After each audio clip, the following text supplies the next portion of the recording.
Les actus mercato du vendredi 31 octobre, c'est parti. On commence tout d'abord avec l'actuel meilleur buteur de la Ligue 1. Il s'agit de Joaquin Panicelli, attaquant de Strasbourg. Et en tout cas, il est dans le viseur du FC Barcelone. L'Argentin est vu comme une alternative à moindre coût pour le front de l'attaque. Derrière, bien sûr, la priorité qui reste Julian Alvarez, mais Alvarez est beaucoup plus cher que Panicelli. Une autre alternative, un autre plan mène à Eta et Young, les gars. Jeune joueur, bien sûr, de l'Levante, révélation de la Liga cette saison. On va parler également du jeune Harvey Elliott. N'oubliez pas que Liverpool l'a prêté à Aston Villa pour qu'il ait du temps de jeu. Le problème, les gars, c'est qu'il ne joue pas. Donc Harvey Elliott, les gars, pourrait déjà faire son retour à Liverpool dès cet hiver. Le joueur est prêté à Aston Villa depuis cet été, mais manque de temps de jeu et surtout, il pourrait être très utile à cette équipe des Reds, actuellement en crise. Concernant l'équipe parisienne du Paris FC, ils seront actifs. Lors du prochain mercato, le Paris FC réactive la piste Lucas Tassin qu'ils ont voulu faire l'été dernier. Donc c'est l'attaquant de l'AS Saint-Etienne. À noter que le Paris FC cherche également un milieu de terrain avec beaucoup d'expérience.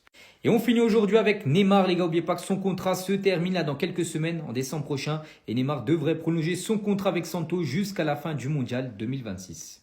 Le coach du FC Barcelone, Hansi Flick, a trouvé son nouveau milieu de terrain pour les prochains matchs avec l'absence de Pedri. Donc c'est simple, les gars. Ça sera Marc Casado qui remplacera Pedri. Donc toujours bien sûr avec Frenkie de Jong et Fermin Lopez en numéro 10. On va parler cette fois-ci mercato. On apprend aujourd'hui que le Barça active la piste Joaquin Panicelli. Donc c'est l'actuel meilleur buteur de la Ligue 1. Donc avec Strasbourg, il a déjà inscrit 9 buts. Le jeune Argentin est vu comme une option abordable derrière bien sûr Alvarez qui est la priorité du club. À noter un autre plan de secours, les gars. Reste Eta et Young, le jeune attaquant de Levante. Des nouvelles concernant Eric Garcia parce qu'il est pisté par Chelsea et Tottenham. N'oubliez pas que le joueur est en fin de contrat en fin de saison.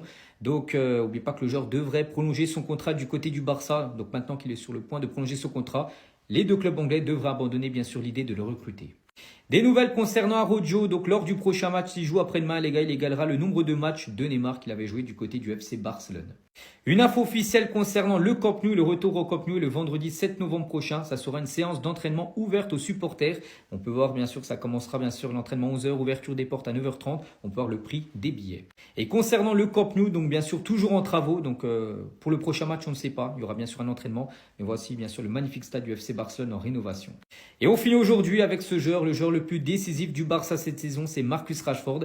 Et il fête aujourd'hui ses 28 ans. Il est né le 31 octobre 1997.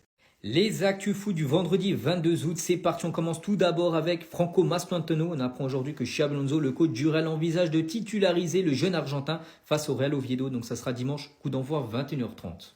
Concernant le Paris Saint-Germain, c'est officiel. Voici le groupe retenu par Luis Enrique pour la rencontre ce soir contre l'équipe de Angers. À noter que tout le monde est là. Le retour de Neves. À noter que Kvaratskhelia, c'est le seul gros absent bien sûr de cette liste. Donc il aurait une gêne musculaire, Kvaratskhelia.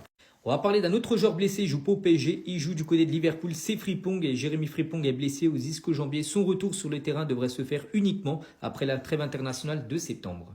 On va parler cette fois-ci de Tottenham après l'échec Eze qui devrait du coup signer du côté d'Arsenal. Et Tottenham a fait maintenant de Morgan Rogers sa priorité.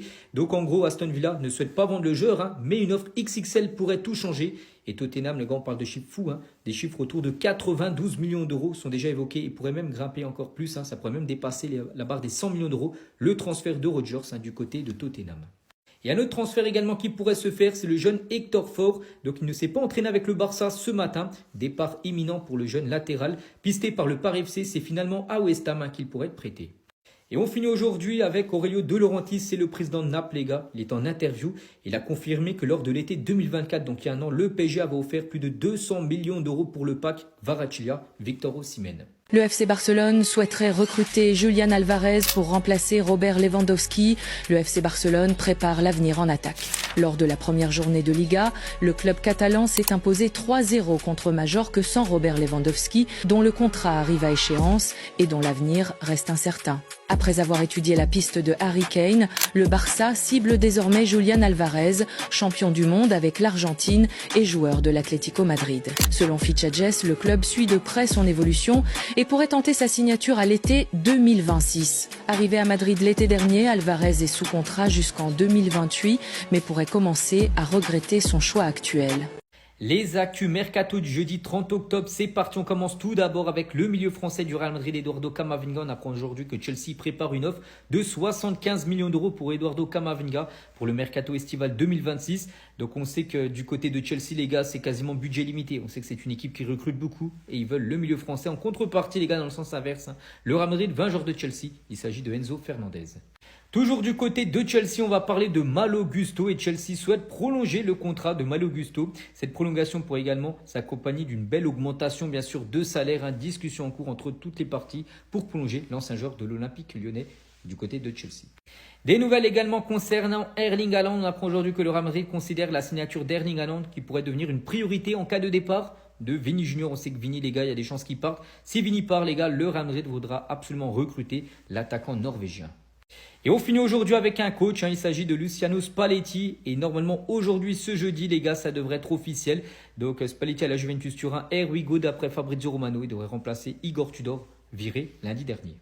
Les actus mercato du jeudi 30 octobre, c'est parti, on commence de nouveau avec Vini Junior et Manchester United tentera sa chance pour Vini si l'occasion se présente parce qu'on sait que Vini les gars, sa relation avec Xabi Alonso c'est compliqué et on sait à tout moment il peut partir bien sûr du Real et s'il y a une opportunité de recruter Vini, voilà, Manchester United, les gars, fera directement une offre. Toujours du côté de Manchester United, il cible également le milieu français Ayoub Boadi. Très bon joueur, il a 18 ans, c'est un joueur vraiment sous-coté parce que les jeunes, ils jouent à Lille. Très bon joueur, les gars. Donc Manchester surveille la situation du jeune Ayoub Boadi. Un accord pourrait être conclu pour environ 45 millions d'euros. Des nouvelles également concernant Rames Rodriguez, il joue du côté du club Léon. La fin de son contrat se termine en décembre, dans à peu près un mois les gars. Il devrait partir les gars, il devrait chercher une dernière pige avant la Coupe du Monde 2026 et pourquoi pas un retour en Europe pour Rames Rodriguez avant de disputer bien sûr la Coupe du Monde avec la Colombie. Et on finit aujourd'hui avec le Paris Saint-Germain qui cible le jeune joueur du FC Barcelone, Juan Hernandez. Donc il a 18 ans. C'est une pépite du Barça, il vient de la Masia bien sûr. Il tarde à prolonger, il est en fin de contrat en fin de saison et dispose d'une clause libératoire de 6 millions d'euros.